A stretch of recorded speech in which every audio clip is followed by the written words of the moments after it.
بسم اللہ الرحمن الرحیم صلی اللہ تعالی علی حبیبہ محمد وآلہ وسلم۔ الا ان اولیاء اللہ لا خوف علیہم ولا هم یحزنون۔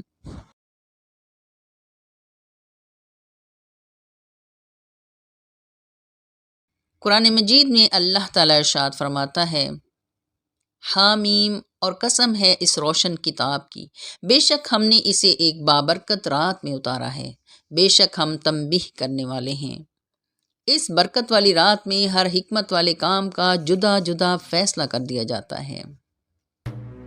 ام المومنین حضرت عائشہ صدیقہ رضی اللہ عنہا سے روایت ہے کہ خاتم النبیین رسول اللہ صلی اللہ علیہ وآلہ وسلم نے مجھ سے فرمایا، تم جانتی ہو کہ شعبان کی اس 15ویں شب میں کیا ہوتا ہے؟ عرض کیا، یا رسول اللہ، ارشاد فرمائیے کیا ہوتا ہے؟ تو اللہ کے رسول نے فرمایا، اس رات میں اس سال پیدا ہونے والے ہر بچے کا نام لکھ دیا جاتا ہے، اس رات میں اس سال مرنے والے ہر آدمی کا نام لکھ لیا جاتا ہے، اس رات میں تمہارے اعمال اٹھائے جاتے ہیں اور تمہارا رزق اتارا جاتا ہے۔ شب برات میں جہاں گزشتہ سال کے اعمال و وسائل کی فائل بند ہوتی ہے، وہاں آئندہ سال کا ریکارڈ منظور ہوتا ہے، نیکی کی جزا اور بدی کی سزا کا تعین ہوتا ہے۔ بزرگ فرماتے ہیں کہ شب برات میں عبادت، صدقہ و خیرات اور لنگر کی تقسیم کا فائدہ اگلے سال پہنچتا ہے۔ یہ نہیں ہوتا کہ ایک آدمی نے پورے سال نافرمانی کی اور شب برات میں عبادت اور اچھے کام کر کے سمجھا کہ اعمال نامے میں سے نافرمانی کا خانہ خالی ہو گیا۔ ہر شب برات میں پچھلے سال کی فائل بند ہوتی ہے اور اگلے سال کی کھلتی ہے۔ اس رات عبادت کا فائدہ ضرور پہنچتا ہے، لیکن وہ اگلے سال کے ریکارڈ میں لکھا جاتا ہے۔ پچھلے سال آپ اچھا یا برا جو کچھ کر چکے ہیں، اس کے حساب سے جزا اور سزا، وسائل میں کمی، اضافے کا تعین ہو جاتا ہے۔ جو اللہ کے لیے اثار کرتا ہے، اللہ کے لیے خرچ کرتا ہے، اس میں نمائش نہیں ہوتی، اس کا بجٹ بڑھا دیا جاتا ہے، اور جس کا عمل اس کے برعکس ہے، اس کا بجٹ گھٹا دیا جاتا ہے۔ اللہ تعالیٰ چاہتے ہیں کہ جو اپنے لیے چاہو، اپنے بھائی بہنوں اور مخلوق کے لیے بھی چاہو۔ آپ اللہ سے توقعات قائم کرتے ہیں، لیکن حقوق اللہ اور حقوق العباد پورے نہیں کرتے، تو الہی قانون کے تحت تلافی اس طرح ہوگی کہ وسائل میں کمی ہوتی ہے۔ اگر آپ حقوق اللہ اور حقوق العباد پورے کرتے ہیں تو وسائل میں اضافہ ہو جاتا ہے۔ اللہ کے حقوق کیا ہیں؟ اللہ اپنی مخلوق سے محبت کرتا ہے۔ اللہ چاہتا ہے کہ میرے بندے بھی ایک دوسرے سے محبت کریں تاکہ خوشی اور دکھ درد میں شریک ہوں۔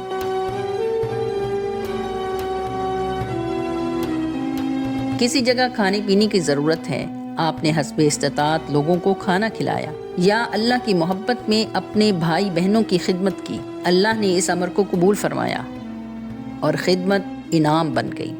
شب برات میں سال کے سال حساب کتاب ہوتا ہے۔ حضور کلندر بابا اولیاء رحمۃ اللہ علیہ نے فرمایا ہے کہ شب برات میں درود شریف پڑھا جائے، نوافل زیادہ سے زیادہ پڑھے جائیں، قرآن کریم کو ترجمے کے ساتھ پڑھا جائے، سورہ کوثر کا ورد زیادہ کیا جائے، توبہ استغفار کی جائے اور ان غلطیوں کو نہ دہرایا جائے جن سے توبہ کی ہے، ضرورت مندوں کی مدد کی جائے، کھانا پکا کر تقسیم کیا جائے۔ شب برات وسائل کی تجدید کی رات ہے۔ اس رات کی برکات سے فیضیاب ہونے کے لیے ضروری ہے کہ جو اعمال اور عبادات آدمی اس رات کے لیے مخصوص کرتا ہے، کوشش کی جائے کہ پورا سال ان پر عمل کیا جائے۔ شعبان المعظم یوں تو سارا مہینہ ہی مبارک اور تعظیم والا ہے، لیکن اس مہینے کو خاص طور پر کچھ فضیلتیں اور امتیازات عطا کیے گئے ہیں۔ شعبان المبارک میں ایک رات ایسی ہے جس کو لیلۃ النصف من شہر شعبان کہتے ہیں، یعنی 14 اور 15 کے درمیان کی رات، جس کو اللہ تعالیٰ نے لیلۃ مبارکہ یعنی برکت والی رات فرمایا ہے۔ سال کے 12 مہینوں میں شب قدر کے بعد سب سے زیادہ افضل رات شب برات ہے۔ قرآن پاک میں اس رات کے متعلق ارشاد ہے، فیہا یفرق کل امر حکیم، یعنی تمام اہم امور حکمت والے، فیصلہ کن، نافذ العمل ہونے والے اور ان کے اجرا کا فیصلہ اس رات میں کیا جاتا ہے۔ دنیاوی زبان میں اس کو میزانیہ یعنی بجٹ کہا جا سکتا ہے۔ اللہ تعالیٰ جس لکھے ہوئے کو چاہتا ہے مٹا دیتا ہے اور ثبت فرما دیتا ہے۔ اس کے پاس اصل کتاب لوح محفوظ ہے۔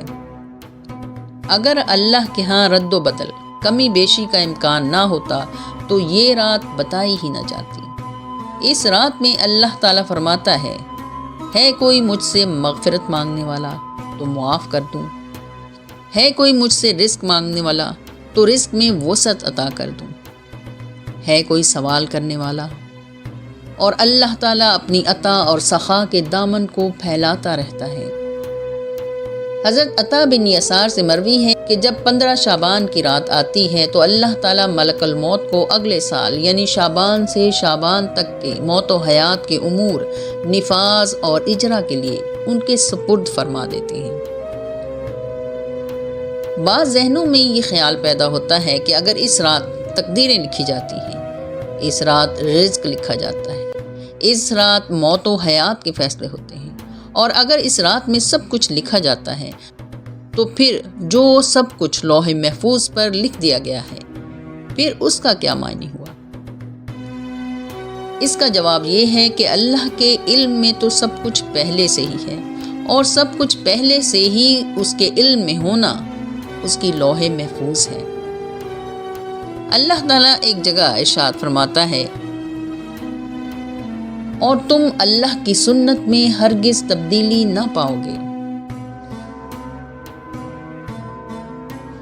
امام سلسلہ عظیمیہ ابدال حق حضور کلندر بابا اولیاء رحمۃ اللہ علیہ، جو کہ امام جعفر صادق علیہ السلام کے خاندان کے خانوادہ ہیں، اور آپ کا سلسلہ نسب امام حسن عسکری علیہ السلام سے جا ملتا ہے۔ آپ فرماتے ہیں کہ شعبان کے مہینے کی ابتدا سے ہی بجٹ کی پالیسیوں کی تفصیل یا جزیات کا کام شروع ہو جاتا ہے۔ جیسے جیسے یہ پالیسیاں نزول کرتی ہیں ویسے ویسے تکوین کے صاحبان خدمت ان پالیسیوں یا پروگراموں کو آخری شکل دیتے ہیں۔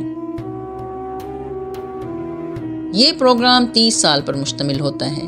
مثال کے طور پر جب کوئی بچہ پیدا ہوتا ہے تو اس کا 30 سال کا پروگرام 10 سال میں تقسیم ہوتا ہے، پھر 5 سال میں، اور پھر ہر سال اس کی تجدید ہوتی رہتی ہے۔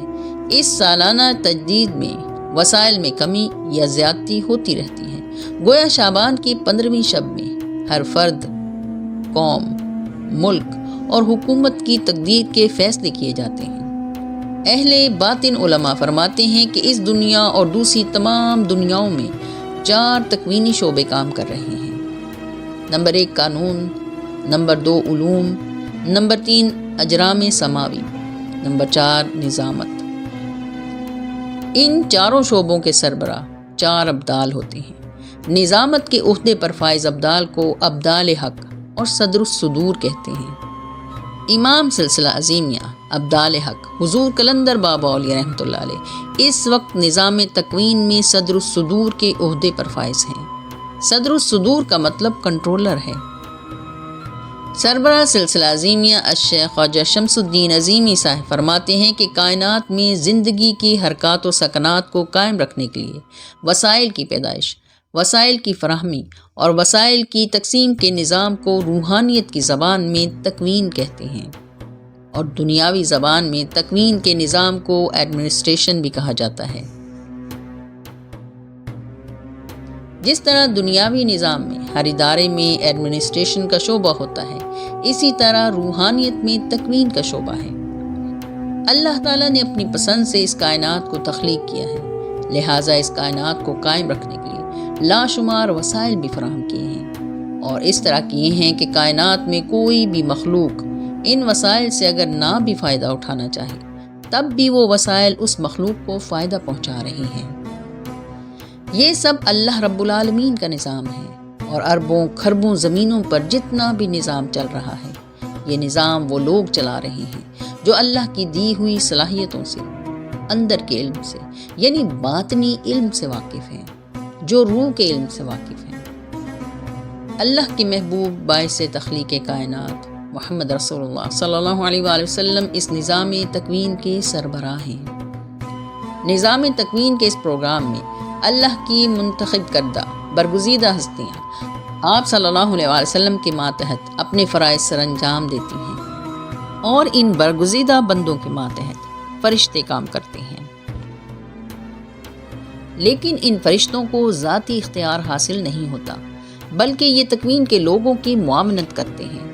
تکوینی نظام یا انتظامی امور میں جو بندے کام کرتے ہیں، ان کے ذہن کی رفتار عام ذہن سے کم از کم 60,000 گنا زیادہ ہوتی ہے۔